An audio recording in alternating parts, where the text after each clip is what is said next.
Bienvenidos y bienvenidas a esta pequeña cápsula que forma parte de esta actividad que hemos organizado como equipo de telesalud, compuesto tanto por representantes de la División de Atención Primaria, del Departamento de Salud Digital y la Organización Panamericana de la Salud, que es sobre generar un espacio de reflexión de cómo integrar las prestaciones de tamizaje de salud mental, que son un componente del programa de salud mental de la atención primaria, con la estrategia telesalud. Esta cápsula en particular va a buscar poder entregarles una pequeña visión de la evidencia respecto a cómo se logran integrar distintas pruebas de tamizaje a sistemas de agendamiento y particularmente con la utilización de tecnología de la información y la comunicación como lo es telesalud. En ese sentido, lo que vamos a mirar ahora y lo que vamos a abordar va a ser un poquito ver este componente de priorización de telesalud, que es un componente relevante, dado que lo que nos permite hacer es una categorización y una gestión de la demanda, logrando entregar con una buena oportunidad de atención a aquellas personas que requieren una atención más pronta y logrando generar en tiempos más largos a la gente que puede esperar en el fondo para su prestación, pero todos con una buena oportunidad de atención. Segundo, ver cuáles son las herramientas que existen para poder realizar este proceso de priorización de manera remota. Y en particular vamos a ver una herramienta a modo de ejemplo de cómo se utilizan herramientas para el tamizaje de la clasificación de riesgo en pacientes que tienen diagnóstico o que se va a hacer el diagnóstico o tienen una sospecha de poder tener un trastorno del espectro autista. Y finalmente unas conclusiones generales. Lo primero para que un poquito enmarquemos por qué es esta cápsula es que telesalud es una estrategia y un modelo que tiene como finalidad poder generar una gestión remota de la demanda en los establecimientos y de esa manera contribuir a mejorar el acceso y la oportunidad de atención de las personas. ¿Cómo se logra esto? Esto se logra principalmente cuando se logra que hay una buena categorización de riesgo que nos permita organizar la demanda que hay según cuáles son los pacientes más riesgosos y que requieren atención en un tiempo menor y cuáles tienen un menor riesgo y por lo tanto podemos agendarles su atención en un tiempo más largo, logrando entregarles a toda una oportunidad adecuada de atención. Por lo tanto, algo muy importante es cómo logro hacer de manera correcta esa categorización de riesgo. En ese sentido, cuando planteamos un poco este problema, el primer concepto que se nos viene a la mente es el triage. El triage es un elemento muy característico respecto a la urgencia o los servicios de urgencia y que su significado tiene que ver con ordenar, con el fondo tener la capacidad de clasificar y priorizar la atención de los pacientes, incluyendo a través de eso una correcta asignación de los recursos que tenemos disponibles. Por lo tanto, siempre hay que tener en mente que todos esos procesos de priorización siempre van a significar clasificar a la población y en base a esa clasificación realizar la priorización para la destinación de los recursos o las horas de agenda en este caso.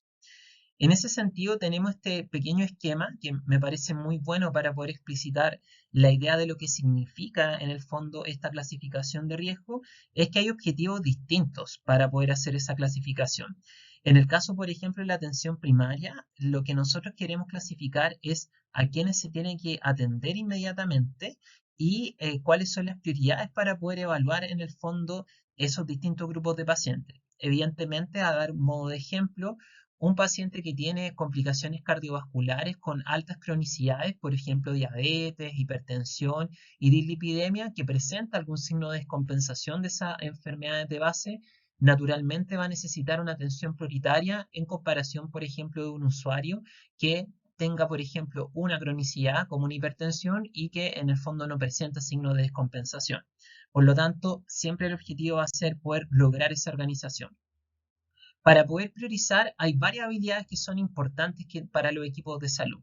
Una habilidad esencial para poder hacer una buena priorización es tener experiencia clínica que nos permita tener un buen acople con lo que significan síntomas y signos de alarma, el poder hacer una buena evaluación respecto a el nivel de riesgo de ese paciente y eso obviamente se va construyendo a la medida que una tiene una mayor exposición a distintos tipos de casos clínicos y distintas realidades de usuarios y usuarias. Lo segundo es poder tener un buen liderazgo, porque siempre va a ser importante tomar decisiones y las decisiones implican tener la capacidad de poder representar las distintas visiones de un equipo y lograr también ir tomando decisiones en los tiempos adecuados. Por otro lado, la comunicación es también muy importante para que todos en el equipo estén de acuerdo con esos criterios que se están ocupando para priorizar y que al mismo tiempo la población valide y en el fondo tenga una confianza en que el mecanismo de priorización va a ayudar a una mejor gestión y porque se basa en los mejores estándares posibles. Y obviamente otra característica es que se tome de manera ágil las decisiones. Obviamente siempre la gente que se enfrenta a los escenarios de priorización tiene que tomar decisiones rápidas y eso es una habilidad muy importante. Si bien en general los procesos de triage lo realiza una persona por la toma de decisiones, siempre va a ser muy importante tener un equipo multidisciplinario que aporten diferentes visiones para poder complementar que esa decisión en la cual se va a priorizar una atención por sobre la otra se haya hecho de la mejor manera y de la manera más justificada también. Por otro lado, ¿qué es lo que ayuda a hacer esto muy claro? Es el uso de protocolos locales, ¿no es cierto? Cuando nosotros tenemos un protocolo que es claro respecto a, por ejemplo, en qué condiciones se le va a dar una hora antes a un paciente del programa respiratorio que a otro, obviamente eso permite que haya mayor confianza en el equipo, que las decisiones sean más ágiles y que obviamente se logre hacer con mayor facilidad esta priorización de atenciones. Y por otro lado, es importante tener un modelo de gestión claro, porque un modelo de gestión claro va a permitir también tener reglas de priorización claras y también hacer este proceso muchísimo más fácil. Obviamente, siempre para poder hacer sistemas de priorización va a ser muy importante tener a la mano distintas herramientas que nos vayan a facilitar poder hacer esta priorización. En este sentido, todas las diferentes herramientas tecnológicas que se han desarrollado nos han permitido poder ir incorporando herramientas que hacen mucho más fácil la clasificación de riesgo del usuario y la usuaria, como por ejemplo los riesgos de poder tener una adecuada adherencia al tratamiento, en el caso, por ejemplo, de los pacientes con cronicidad cardiovascular. Por otro lado, también sistemas que nos permiten en los pacientes diabéticos que puedan llevar un autorregistro, por ejemplo, de sus niveles de glicemia para poder saber a tiempo qué pacientes tienen descompensaciones en sus glicemias normales. Y por lo tanto, así uno podría ir enumerando distintas situaciones en las cuales las tecnologías nos ayudan a hacer ese seguimiento. En esta lámina en particular hay una revisión sistemática que es del año 2019, que incluyó más de 270 estudios para poder mostrar qué es lo que actualmente se está haciendo para hacer un seguimiento remoto de los usuarios y al mismo tiempo recolectar información que nos permita hacer la clasificación de riesgo. Como pueden ver en el gráfico, la mayoría de los seguimientos son de enfermedades cardiovasculares y endocrinológicas, las cuales van ayudando a hacer un seguimiento que levanta información y permite una mejor priorización de qué pacientes tienen que atenderse antes y después en las agendas de sus controles crónicos. En la mayor parte de los casos que se mostraron en esta revisión sistemática, se demuestra que ha sido eficiente en el fondo estas estrategias para mejorar estas metodologías de priorización. Esto en un 77% de los estudios. Y cuando uno piensa, bueno, ¿qué es lo que se utiliza como herramienta tecnológica para poder hacer esto? El uso de aplicaciones móviles son los más utilizados para esto. Esto probablemente tiene que ver principalmente con que la mayor parte de la población tiene teléfonos celulares inteligentes y eso es lo que permite es poder tener aplicaciones donde los usuarios pueden hacerse más cargo de proporcionar información respecto al estado de su enfermedad crónica, como también posibles signos de alarma que pueden tener de posibles descompensaciones o otras apariciones, y esa información al mismo tiempo puede ser compartida con los equipos de salud previa a la atención, lo cual facilita a que al tener esa información se pueda hacer una adecuada priorización de la atención. Evidentemente en estrategias como telesalud esto es muy importante porque nos entrega una buena información previa para que cuando la persona solicita la hora podamos hacer esa entrega a la hora en la mejor oportunidad posible según ese riesgo. Acá tenemos un ejemplo en particular para que podamos ver cómo esto más o menos se lleva a concreto con una intervención, que es el caso particular del trastorno del espectro autista. Primero es importante mencionar que en el mundo en general, y Chile no ha sido la excepción, había una demanda superior que los años anteriores respecto a familias o usuarios que en el fondo demandan poder hacer una evaluación si es que probablemente tienen una patología dentro del trastorno del espectro autista o no, y esto muchas veces demanda mucha atención y muchas horas de profesionales dentro de los establecimientos. Por lo tanto, en esto se vuelve muy importante poder hacer una adecuada clasificación de riesgo de los potenciales usuarios que podrían tener trastorno del espectro autista, de tal manera de optimizar la manera como se realizan los test diagnósticos, cómo se pueden realizar las pruebas de tamizaje para levantar ventanas de alarma, y de esa manera los pacientes que efectivamente presentan un trastorno en el espectro autista puedan tener una atención oportuna, como también una derivación si es que corresponde. ¿Qué es lo que tenemos respecto a esto en la evidencia? Lo primero es que la telemedicina tiene ventajas muy importantes para la detección precoz del TEA y también para poder detectar banderas rojas respecto a esto. Una ventaja es que en el fondo estas evaluaciones por telemedicina logran una espera significativamente menor para realización de una evaluación de pacientes sospechosos, dado que permite que los usuarios puedan hacer distintas evaluaciones en el día normal de los niños y niñas que pueden ser sospechosos, por ejemplo, de tener un trastorno en el espectro autista, y esa información transmitirla previamente a la atención con los profesionales de salud, que eso es una ventaja muy importante. Por otro lado, se han creado alrededor del mundo diferentes aplicaciones móviles o incluso páginas web que ayudan y han servido como una herramienta para que los padres puedan detectar distintas banderas rojas sospechosas del trastorno del espectro autista, o directamente los mismos equipos de salud puedan realizar una evaluación previa que les permita hacer una categorización de aquellos pacientes con bandera roja o directamente sospecha de diagnóstico de trastorno del espectro autista, darle una hora de manera mucho más expresa que aquellos usuarios que no presentan ninguno de estos, pero podrían existir otros elementos que hicieran necesario un seguimiento en el tiempo. Por otro lado, la comparación hay distintos tipos de aplicaciones móviles para realizar esto. Existen aquellas que, por ejemplo, son formularios de almacenamiento. Eso lo que significa es que estas distintas pruebas, como por ejemplo el MChat, los padres o madres de estos distintos niños o niñas que pueden ser sospechados del espectro autista, pueden realizar estos tests a distancia, y esa información la pueden ver los equipos de salud previa a la atención de la consulta, pudiendo al mismo tiempo poder saber si es que ese test en el fondo tiene un puntaje que significa que pueda haber un posible diagnóstico, priorizar la atención antes de los que no tienen ese puntaje. Ese es un tipo en el fondo de tecnología que sirven para poder realizar esta acción. Otros tipos que son mucho más,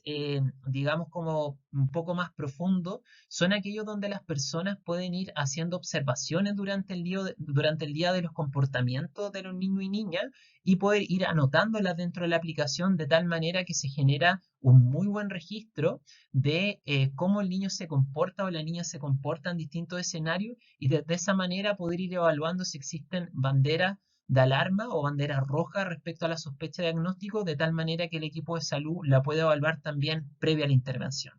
Y finalmente, lo que pasa a ser uno de los mayores desarrollos respecto a eso,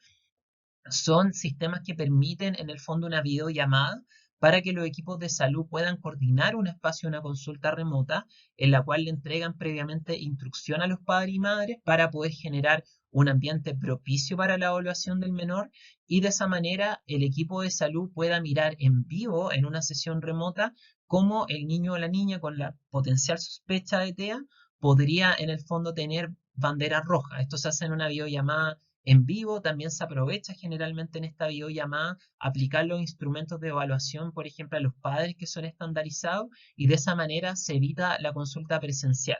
Evidentemente, muchas veces esto se hace cuando hay signos que no son muy claros con los otros test, y esto podría facilitar una de las consultas que fueran más presenciales para poder reservarlas a aquellos, digamos, como menores que tengan mayores necesidades de atención en salud. En general,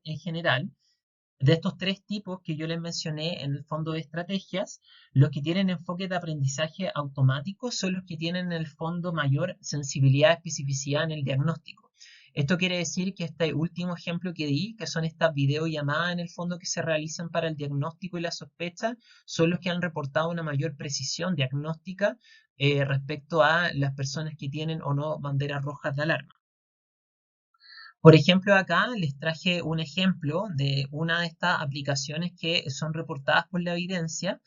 que sirve para la detección. ¿Cuál es el flujograma que se ocupa? Por ejemplo, un usuario ingresa información en la plataforma de solicitud de evaluación, que esto podría ser muy parecido a la plataforma Telesalud, que por ejemplo en el formulario de ingreso solicitudes se realiza la solicitud de evaluación por sospecha de trastorno del espectro autista y que en el fondo esta solicitud se envía y automáticamente el equipo de salud lo que hace es que le envía por correo electrónico un test de evaluación de TEA. En general se ocupa el MChat, también hay otras herramientas que se utilizan, más unas instrucciones verbales que se van a entregar por teléfonos a la familia para poder indicarles que en cierta fecha se va a realizar una videollamada donde se van a necesitar una serie de condiciones para poder hacer la evaluación de ese niño, en el fondo para poder ver si hay banderas rojas o de alarma que hagan sospechoso el diagnóstico. Posteriormente a eso se coordina la videollamada para estudiar al paciente en 20 o 30 minutos en las condiciones que se sugirieron anteriormente y además se termina aplicando una pauta diagnóstica que en este caso el CARS-2 y de esa manera se cierra el ciclo de atención. Como pueden ver en este flujograma, lo que se realiza es primero evitar una atención presencial, se genera una información previa a esta videollamada que permite hacer una mejor categorización de aquellos pacientes que requieran hacerlo antes por su mayor riesgo diagnóstico que otros y de esa manera se facilita bastante el proceso. Acá, por ejemplo, hay otro tipo de software que este tiene que ver mucho más con un cuestionario de puntuación. Como pueden ver, es finalmente una aplicación como una especie de cuestionario que los padres y madres pueden ir respondiendo, en el cual se van haciendo distintas preguntas, se va además haciendo un soporte con imágenes o audio que hacen más explicativo en la sesión y de esa manera se logra después con este puntaje dar una consejería al respecto. La sensibilidad de este test es bastante alto, como también la especificidad al respecto. Ahí, por ejemplo, está la página que también pueden revisarlo para ver un poco más en detalle cómo es este distinto test. Finalmente, para cerrar, ¿cuáles son las fortalezas en este pequeño ejemplo que hemos visto del uso de telemedicina para la clasificación de riesgo en pacientes con trastorno, con sospecha de un trastorno en el espectro autista? Primero es que se reporta una mayor satisfacción en los equipos de salud y los padres porque hace este flujograma mucho más fácil y evita un número importante de consultas innecesarias. Por otro lado, permite estandarizar mucho mejor cómo se realiza el tamizaje, como también el diagnóstico de trastorno en el espectro autista, sobre todo en los entornos de atención primaria, que muchas veces son los lugares que reciben la mayor cantidad de consultas por la duda de los padres dentro de este espectro de enfermedades. Por otro lado, se ha mostrado que los diagnósticos a distancia también tienen buenas propiedades psicométricas. Esto quiere decir que no tiene una diferencia importante respecto a la capacidad predictora para hacer el diagnóstico y que esto es muy importante porque nos dice que la presencialidad no es superior de lo remoto. Finalmente, los enfoques salud digital también permiten un ahorro de tiempo para los equipos y aumentar los procesos de eficiencia. Y por otro lado también, generalmente todas estas aplicaciones siempre vienen de la mano por la administración de un profesional médico o un profesional afín a los roles de salud mental dentro del equipo. Eso para comentar en general, bueno, las conclusiones que en el fondo existe un proceso de demanda en aumento de prestaciones en salud mental, por eso nos interesaba comenzar a generar estos espacios de reflexión en torno a la salud mental. Por otro lado, es muy importante tener nuevas herramientas y tecnologías para realizar buenos procesos de priorización. Por otro lado, tenemos que la experiencia acumulada muestra que existen diferentes plataformas o software para hacer una correcta clasificación de riesgo para distintos grupos de patología y de esa manera optimizar los tiempos de atención a los usuarios y usuarias. Y finalmente, por otro lado, vimos en el caso específico del trastorno del espectro autista que existen buenas herramientas para hacer una clasificación tanto para el screening como también para el diagnóstico y se recomienda en el fondo poder combinar la herramienta de telemedicina con los procesos de detección del trastorno en el espectro autista.